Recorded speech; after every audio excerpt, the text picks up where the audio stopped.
How's it going, everyone? Today we're going to be fixing a coolant leak on my 2006 Saab 9.5 wagon.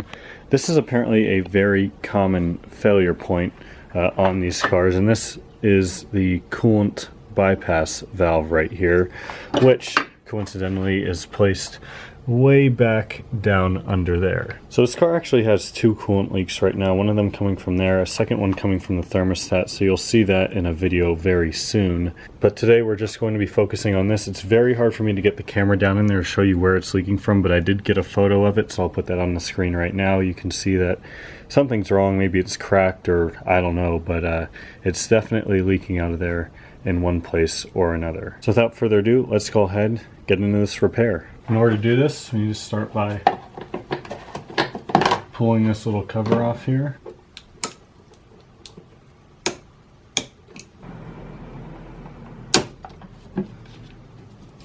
That one gave me quite a struggle. I was worried I was going to break that.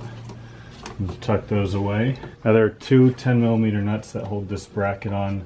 Mine is missing one. Not really a surprise there, but I'm going to take the other one off.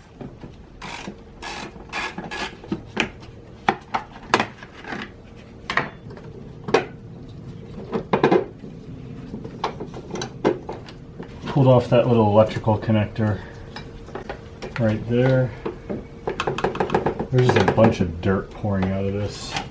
It's probably not the best. I pulled that back as much as I'm comfortable pulling it back without breaking any of those lines, and then tied it up to the bracket for the hood over there. Now if we look down in there, we can see our coolant bypass valve. I'll put an arrow on the screen. So there are 3 coolant lines that go onto it, and then there's one vacuum line up top. There's no way I'm going to be able to film removing these, but they're just standard clamps. Hopefully they're not too hard to get off. If you want to drain your coolant before you start this process, go ahead. I'm just going to put this under the car and have it catch all the coolant as opposed to getting out of the car and draining the coolant properly. Guys, it has been half a day.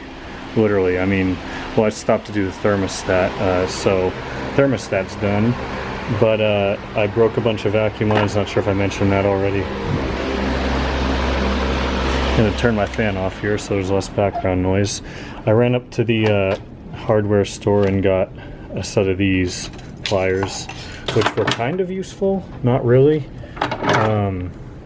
But they're an interesting tool nonetheless, but not sure if it was worth the $40 for them. Finally was able to get all 3 off.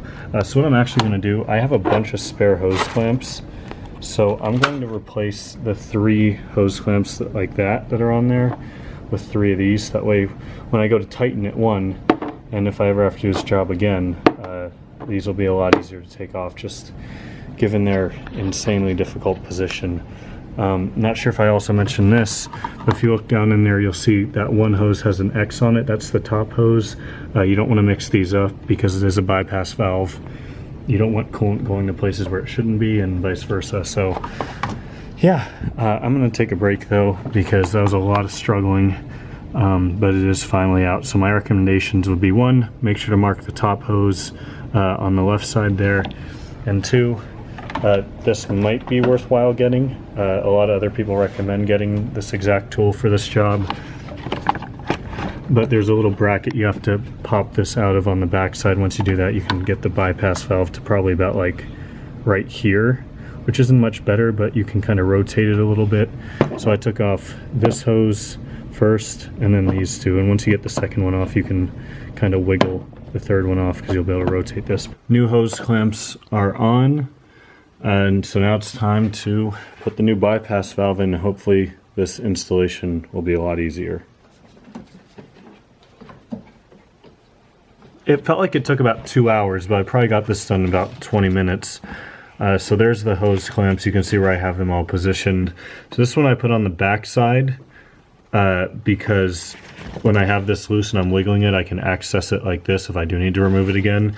And that way it won't block the bottom one, which you can see is on the front side. And then the single one over here I put on the front side as well. So now we got to connect it back to that bracket down there. And then we can start putting the rest of this back together and also addressing all these broken vacuum lines. Oh, and one thing I almost forgot, make sure you reattach the vacuum line on top of this. I gotta find where that is. It's somewhere way down in there. So now it's time to address these broken vacuum lines. If you have the time and you're willing to do it, I'd recommend just replacing all of these. You can get generic vacuum line very cheap. But for the purpose of today, I'm just going to be replacing this little T connector. I bought, I think there's like 12 of them in here, all different sizes from AutoZone. It was like $6. Because you can see this one snapped and it's inside this brake booster line. So I'm gonna do, if I can't get these other ones off, I'm just gonna cut like a little bit of space off each end and then stick them on a new T connector. I'm not gonna film that because that's not part of the repair, but after I do that, then we can get this all back together. All right, well that took all 2 minutes to fix. Now let's get this bracket and wiring harness all reattached.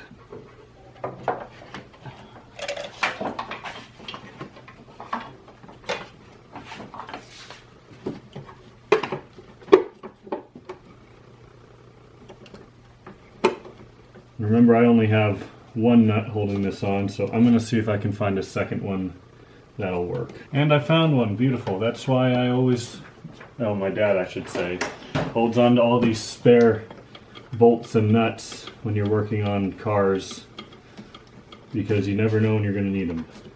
Honestly, wouldn't be the end of the world if I didn't replace it, but better safe than sorry.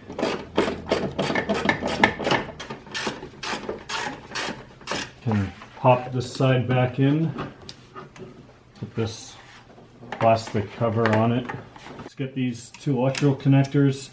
Similar to when I did the downpipe. If you missed that video, make sure to check it out in the top corner up here. For the two O2 sensors, they're right next to each other, and they're the same plug, similar to these being the same plug, but one of them was black, one of them was gray. So very smart design. Can't possibly mess that up.